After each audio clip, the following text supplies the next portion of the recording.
Hay una frase patética, descriptiva, cuando Fidel Castro, en el buque El Cerro Pelado que prepararon para ir a competir a unas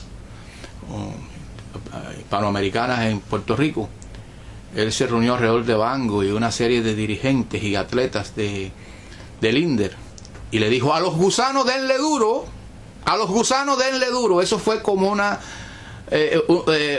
orden que gravitó en varias generaciones de peloteros del INDER cubano. A los gusanos denle duro, y ellos han cumplido con esa orden que dio Fidel Castro en el Cerro Pelado, y hay todo un rosario de exiliados cubanos que han sido golpeados, que han sido atacados por esos atletas que se supone que lo único que tenían que hacer eran ganar medallas y poner en grande a su país, pero se han convertido también en testaferros de una orden dada por Fidel Castro. A los gusanos denle duro. ¿Qué tú tienes que opinar al respecto, partiendo de que tú eres también un damnificado de esa versión del INDER con tu persona? Bueno, esa palabra de Fidel Castro la cumplieron bien todos los testaferros de él que jugaban o hacían cualquier deporte. Incluso me recuerdo de un señor llamado Tintorero que se metió en un terreno de juego con un cartel, y el Ampaya, que era de Cuba, lo atrapó y le cayó a patadas. Eso lo vi yo por la televisión. También vi cuando cogieron al pequeño trovador Tamayo.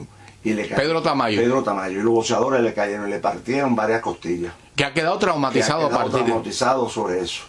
Y si en algún momento estos comunistas tratan con este país o con cualquier otro país del hemisferio occidental que sea capitalista, de hacer un negocio, o hacen una oficina, o hacen juegos en que ellos reciban dinero, lo vamos a demandar en una demanda colectiva, porque nosotros somos la víctima y los sufridos. ¿Tú no crees que, usando este blog de Villa Granadillo, si algún cubano ha sido victimizado por algún atleta del INDER en algún momento de estos años, que se dirija a nosotros, que dé sus testimonios, porque estamos recolectando todos esos testimonios? Por ejemplo, al cubano que le sacaron varios dientes, Teófilo Stevenson, en el aeropuerto, que ahora es prófugo de la justicia porque no vino a cumplir aquí su día en corte.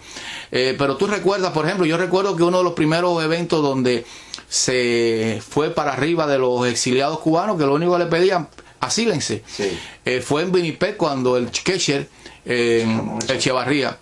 ¿Qué opinión tú tienes de Echevarría? ¿Era una buena persona o era un testaferro o qué es lo que era? De Oriente, ¿no? Sí, de Oriente, de Palma Soriano. Jugaba en Santiago, pero era de Palma Soriano. En ese tiempo yo era un muchacho y lo veía como la figura principal como queche de Oriente.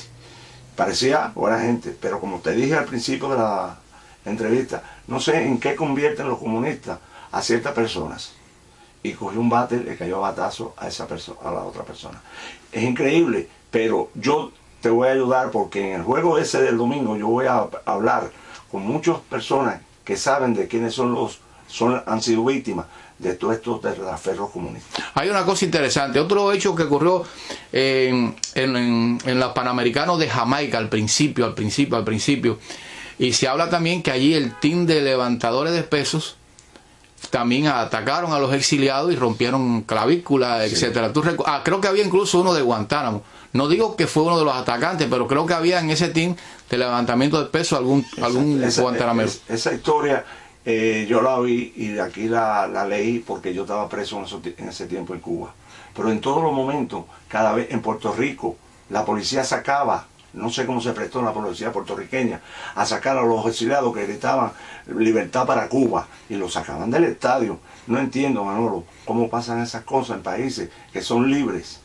¿Cómo es posible que aquí ahora venga Agustín Marchetti y hablando de las cosas lindas en su carrera como deportista, y no quiera hablar, por ejemplo, a lo mejor del comportamiento de Teófilo Stevenson, que incluso en Cuba creo que trató de asesinar a una persona? Pero es que ese hombre, ese mastodonte, cuando pasó por aquí, por el aeropuerto de Miami, un cubano pues le dijo algo, sí, lo agredió, le sacó varios dientes, fue hecho preso, le dieron la citación, y cuando tenía que responder aquí no vino, y es un prófugo de la ley americana. ¿Qué opinión tú tienes de ese Teófilo Stevenson? No, Teófilo Stevenson siempre fue un canalla. Incluso cuando yo estaba en la pelota que nos internaban en la ciudad deportiva, él estaba allí como boxeador. Y siempre fue un arrogante tremendo. Y también te voy a decir una cosa, las cosas que esta gente dicen cuando vienen, que no tocan el tema político, se deben a los periodistas que se prestan para eso. Porque hay algunos periodistas aquí que no le preguntan, o si se la hacen, o le dicen, no hable de esto.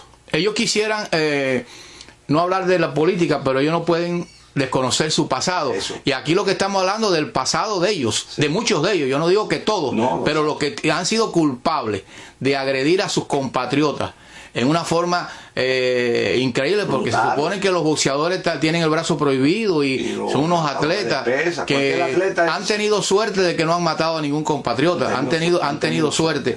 Pero por ejemplo, en el caso de Indianápolis con Tintorero, en el caso de Pedro Tamayo, un cantautor cubano exiliado, un hombre de una sensibilidad, pero al mismo tiempo de un físico muy enclenque, el team de boxeo le fue para arriba. ¿Y qué pasó?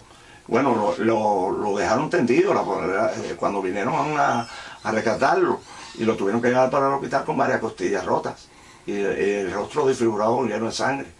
Y entonces a Tintorero hasta el umpire era cubano, porque creo que incluso hay uno de ellos que está aquí exiliado. No, ahora vienen y se exilian y o se ocultan o no dicen nada, o cuando hablan en grupo, nada más que hablan de la historia esa que tú, no hablan de la historia negra del Indio. Entonces, a propósito de este comportamiento de querer ocultar el pasado, de querer nada más que hacer aquí en Miami, vienen aquí y se van, porque ahí Agustín Marchetti en ningún momento ha renegado de la revolución, ni mucho menos. Él viene aquí a ver los familiares, muy legítimo, a sus hijos, a sus nietos, pero regresa.